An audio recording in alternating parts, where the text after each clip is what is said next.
Hey everyone, today we're going to build a complete working calculator in Go right from scratch. And along the way, we're not just going to write code, we're going to learn some really key principles that professional developers use every single day. So let's just dive right in. First things first, let's take a look at the finished product. This is our goal, a clean, simple, interactive calculator that runs right inside your terminal. You type in a number, an operator, another number, and boom, you get the result. Starting with a clear target like this is honestly the best way to kick off any project. So, how are we going to get there? Well, we've got a simple 5-part roadmap. We'll start with a solid plan, then we'll gather our ingredients, write the core logic that makes it all work, then we'll refine our code like a pro, and finally, we'll put it all together. Trust me, breaking it down like this makes the whole process way more manageable and, frankly, a lot more fun. Okay, first up, the plan. Before we write a single line of code, we need a blueprint. You know, every great programmer will tell you that clear thinking comes before clean code. It'll save you from so many headaches later on. And our blueprint is actually super simple.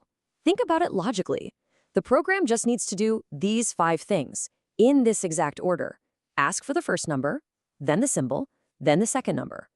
After it has all that, it does the math, and finally, it spits out the result for the user to see. This right here is our guide for the entire build. All right, plan in hand, it's time to gather the ingredients for our code. And in the world of programming, that means creating little containers to hold our data. We call these variables, and they are absolutely essential before we can do any of the fun stuff. For this project, we need exactly 3 variables. 2 to hold our numbers, we'll just call them num1 and num2, and 1 to hold the operator, like the plus or minus sign.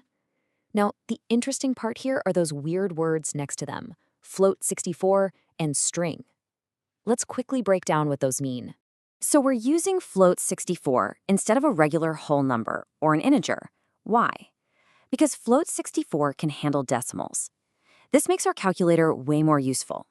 It means it can calculate something like 10 divided by 4 and give you the correct answer, 2.5, instead of just 2.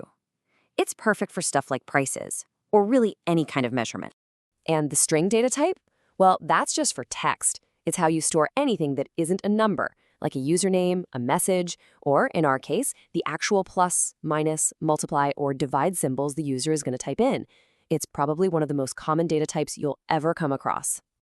Okay, so we've got our containers. Now we need to actually get the user to fill them up. In Go, we use 2 really simple commands from the fmt package. fmt print just displays a message on the screen, like a prompt, and then fmt scanln just waits. It listens for whatever the user types and then stores it right into the variable we tell it to. Simple as that. All right, let's get to the heart of the program, the actual calculation. This is the part where we teach our code how to make decisions, how to be smart enough to know which math operation it needs to perform. Our first draft is going to use a classic tool, a chain of if and else if statements. It's pretty straightforward. It just checks the operator. Hey, is it a plus sign? Okay, then add. Is it a minus sign? Okay, then subtract. And you know what? It works. We officially have a calculator that does its job, which is an awesome milestone. But good code isn't just about making it work, it's about making it clean and readable. And this is where that idea of refactoring comes in.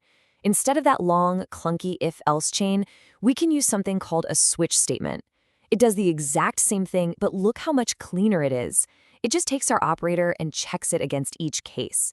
And a really nice little bonus in Go is that it automatically adds a break after it finds a match, which helps prevent some really common bugs you might see in other languages. Now we're getting to the really good stuff. This is where we go from just rating code to practicing the craft of software development. This next step, pulling our logic out into functions, is really what separates a simple script from a well-structured professional application. So why even bother with this? I mean, the code worked before, right? Well, functions make our code reusable, so we don't have to copy and paste the same logic all over the place. They make it way easier to maintain and test our app. And most importantly, they let us break our program down into clean, independent logical chunks. So let's look at our main function again. Right now, it's kind of doing everything, isn't it? It's getting the user input, it's making all the decisions, and it's doing the calculations. It works, sure, but it feels cluttered. It's doing way too many jobs at once. And this is the difference. Look at this. We've moved all that calculation logic into its own dedicated function called calculate. And now look how clean our main function is. It just gathers the ingredients, then calls our new function to do the heavy lifting. This is modular, it's readable, and frankly, it's the professional way to do it. And just like that, you've done it. You have built your first complete, well-structured application in Go. So let's take a look at the final code all put together and then talk about where you can go from here. Because believe me, the learning never stops. And here it is, the final main.go file in all its glory. You can see the package and import statements at the top, our neat little calculate function, and that beautifully simple main function running the whole show. See how every piece has its own place and its own job? That's what we were aiming for. But why stop here?